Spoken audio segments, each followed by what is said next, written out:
दोस्तों, बाबा साहेब अंबेडकर के नाम पर अमित शाह ने जो बयान दिया उसका असर कुछ इस कदर देखने को मिल रहा है मानो किसी जंगल में आग लग गई है और इस आग को बुझा पाना मुश्किल होता जा रहा है। और सबसे बड़ी चीज अब आप ये देखिए कि बीजेपी पार्टी को लगा होगा कि अंबेडकर के नाम पर अमित शाह ने जो बयान दिया है उसे इस चीज से कह के खारिज कर दिया जाएगा कि इस बयान को तोड़ मरोड़ के पेश किया जा रहा है और जानबूझकर जो विपक्ष के नेता हैं वो अंबेडकर जी को बदनाम करने का आरोप बीजेपी पार्टी पर लगा रहे हैं। लेकिन ऐसा कुछ भी होता हुआ नजर नहीं आ रहा है। लोगों का ये कहना है कि साफ तौर पर यह देखा जा सकता है कि किस तरीके से अमित शाह ने उस कुछ सेकंड के वीडियो के अंदर ही बाबा साहेब अंबेडकर का अपमान किया है। और सबसे बड़ी चीज, जहां एक तरफ कहीं हम विपक्ष को देख रहे हैं कि कहीं बीएसपी सड़कों पर उतर रही है, कहीं कांग्रेस पार्टी सड़कों पर उतर रही है, वहीं विपक्ष कई अन्य दलों के नेताओं के एक से बढ़कर एक बयान जो है वो सामने आ रहे हैं, वहीं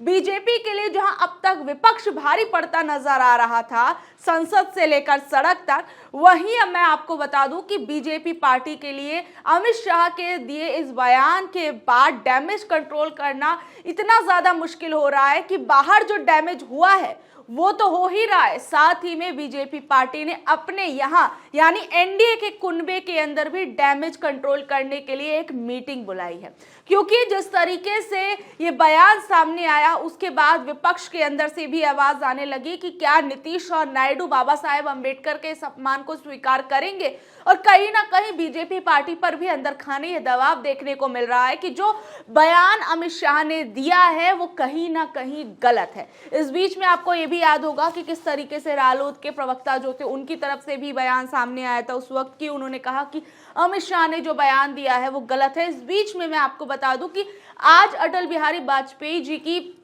जयंती है और इसी मौके पर मैं आपको बता दूं कि आज बीजेपी पार्टी की तरफ से एनडीए की एक बड़ी बैठक बुलाई गई है। भारतीय जनता पार्टी ने आज राष्ट्रीय जनतांत्रिक गठबंधन एनडीए के नेताओं के साथ बैठक करने का फैसला लिया। यह बैठक पूर्व प्रधानमंत्री अटल बिहारी वाजपेयी के जन्म शताब्दी के बहाने की जा रही है। इसे गठबंधन के सहयोगियों को खुश रखने के प्रयास के रूप में देखा जा रहा है। आपको बता दें कि 2024 के लोकसभा चुनाव के नतीजों के बाद बीजेपी के लिए अपने सहयोगियों का समर्थन बनाए रखना कितना जरूरी हो गया है। आप इस बात से समझ सकते हैं कि लोकसभा चुनावों से पहले किस कदर विपक्ष ने जब ये बात कही थी कि संविधान को बीजेपी पार्टी खत्म करने की तैयारी कर रही है और विपक्ष की इस बात का कितना बड़ा असर देखने को मिला था कि बीजेपी पार्टी जो अब तक 2 बार से बहुमत की सरकार बना रही थी, हर जगह बीजेपी का बोलबाला चल रहा था या कहे बीजेपी का ही सिक्का चल रहा था, वो बीजेपी बैसाखियों पर अटकी।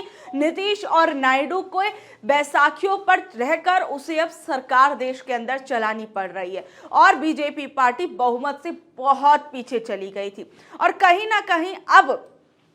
बीजेपी इस चीज का जरा सा भी खतरा मोड़ लेने को तैयार नहीं है कि पहले संविधान की बात थी तब हमें इतना नुकसान हुआ, तो अब बाबा साहेब अंबेडकर पर जो अपमान की बात अमित शाह ने कही है वो कहीं ना कहीं अब और भी ज्यादा भारी पड़ती हुई नजर आ सकती है। हिंदुस्तान की आप ये खबर देखिए जिसमें कहा गया है कि सूत्रों का कहना है कि इस बैठक के दौरान बीजेपी अपने सहयोगियों से यह आग्रह करेगी कि विपक्ष के खिलाफ पार्टी के समर्थन में एकजुट हों और विपक्ष ने अमित शाह के खिलाफ आक्रमण तेज किया है। बीजेपी के एक नेता ने कहा कि बैठक के बाद एनडीए के नेता कांग्रेस के खिलाफ एक संयुक्त बयान जो है वो भी जारी कर सकते हैं जिसमें कांग्रेस पर अमित शाह के खिलाफ झूठा अभियान चलाने का आरोप लगाया जाएगा। योजना ये भी है कि कांग्रेस को लताड़ा जाए और ये बताया जाए कि पार्टी ने बार बार बाबा साहेब अंबेडकर का अपमान किया है। क्योंकि देखिए सबसे बड़ी चीज अब बीजेपी को ये मीटिंग क्यों करनी पड़ रही है, इस मीटिंग के अंदर अपने सहयोगियों को भी क्यों साधना पड़ रहा है।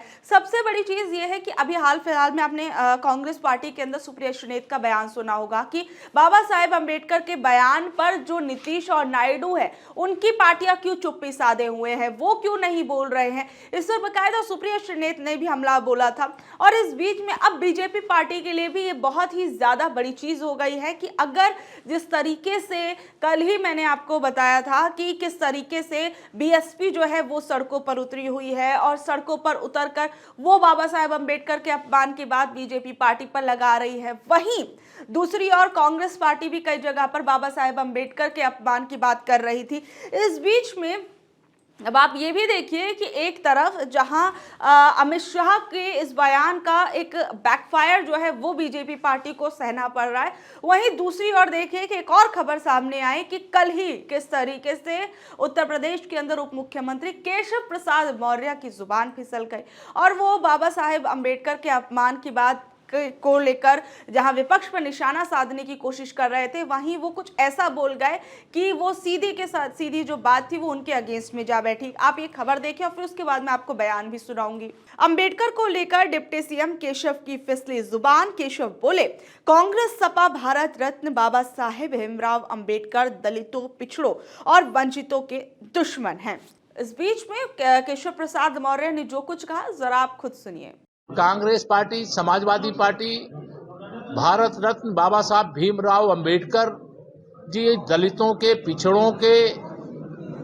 वंचितों के दुश्मन हैं। दरअसल कल बरेली पहुंचे डिप्टी सीएम केशव प्रसाद मौर्य ने सर्किट हाउस में एक प्रेस कॉन्फ्रेंस की थी। इस दौरान गृह मंत्री अमित शाह का बचाव करते करते उनकी जुबान ही फिसल गई। उनसे जब पत्रकारों ने पूछा कि कांग्रेस और सपा गृह मंत्री के खिलाफ देश भर में प्रदर्शन कर रही है, तो उन्होंने कहा कि कांग्रेस सपा भारत रत्न बाबा साहेब भीमराव अंबेडकर दलितों, पिछड़ों और वंचितों के दुश्मन हो गए हैं। केशव प्रसाद मौर्य ने यह भी कहा कि अगर कांग्रेस प्रदर्शन कर रही है तो कांग्रेस से मेरा सवाल है कि वो बताए कि बाबा साहेब को संविधान सभा में सदस्य बनने के लिए पश्चिम बंगाल क्यों जाना पड़ा। बाबा साहेब की जन्म स्थान से लेकर उनके निर्वाण स्थल तक पंच तीर्थ बनाने का काम कांग्रेस ने क्यों नहीं किया। भारत रत्न देने के नाम पर कांग्रेस ने क्यों नहीं किया। उनके शरीर को शांत होने के बाद उनका अंतिम संस्कार में हिस्सा क्यों नहीं लिया। उन्हें चुनाव क्यों हरवाया। कांग्रेस बाबा साहेब की दुश्मन पार्टी है। ये तमाम दलीलें देते हुए केशव प्रसाद मौर्य ने तमाम पार्टियों पर यह आरोप लगाया कि उन्होंने बाबा साहेब अंबेडकर का अपमान किया है। अब अपमान कौन कर रहा है और कौन नहीं कर रहा है, इसे तो अब आप इस बात से समझ सकते हैं कि अब चाहे एक दूसरे पर भले ही सब आरोप प्रत्यारोप का जो दौर है वो जारी है, लेकिन जिस तरीके से अभी हाल फिलहाल में दिल्ली के चुनाव नजदीक है, उससे पहले बाबा साहेब अंबेडकर के नाम पर राजनीति तो जमकर हो रही है। एक तरफ हमने देखा कि आम आदमी पार्टी ने किस तरीके से अंबेडकर स्कॉलरशिप की घोषणा कर दी, वहीं हम देखते हैं कि किस तरीके से जो बीएसपी है, जो अब तक काफी ज्यादा शांत बैठी हुई नजर आ रही थी, उसमें मायावती ने भी कह दिया कि कल जो है बीएसपी जो है देश भर के अंदर प्रदर्शन करेगी। वहीं कांग्रेस पार्टी के अंदर तो तमाम दिग्गज नेता, बड़े नेता कांग्रेस पार्टी के जो है वो पहले से ही इस चीज के लिए कह रहे हैं कि जो अपमान बाबा साहेब अंबेडकर का हुआ है उसके लिए अमित शाह इस्तीफा दें। अब सबसे बड़ी बात यह है कि नीतीश नायडू क्या इस बात पर खुलकर सामने आते हैं या फिर अंदर ही अंदर नीतीश और नायडू इस बात का विरोध जो है वो बीजेपी पार्टी के सामने अपना रख चुके हैं, लेकिन इस बात को, इस चीज को कहीं ना कहीं कवर करने की कोशिश की जा रही है और इसी के चलते आज जेपी नड्डा के आवाज पर यह बड़ी बैठक बुलाई गई है, जिसका मकसद सिर्फ और सिर्फ एनडीए के लोगों को एकत्रित करना है और जो विपक्ष जो ये पूरा का पूरा एक तरीके से बीजेपी पर निशाना साधे हुआ है उस पर पलटवार करने की कोशिश है। आप लोगों का इस बारे में क्या कुछ कहना है, नीचे दिए गए कमेंट बॉक्स में जरूर बताइएगा और ऐसी अपडेट से जुड़े रहने के लिए देखते रहिए ऑनलाइन न्यूज़ भारत में। आपके साथ शालिनी, धन्यवाद।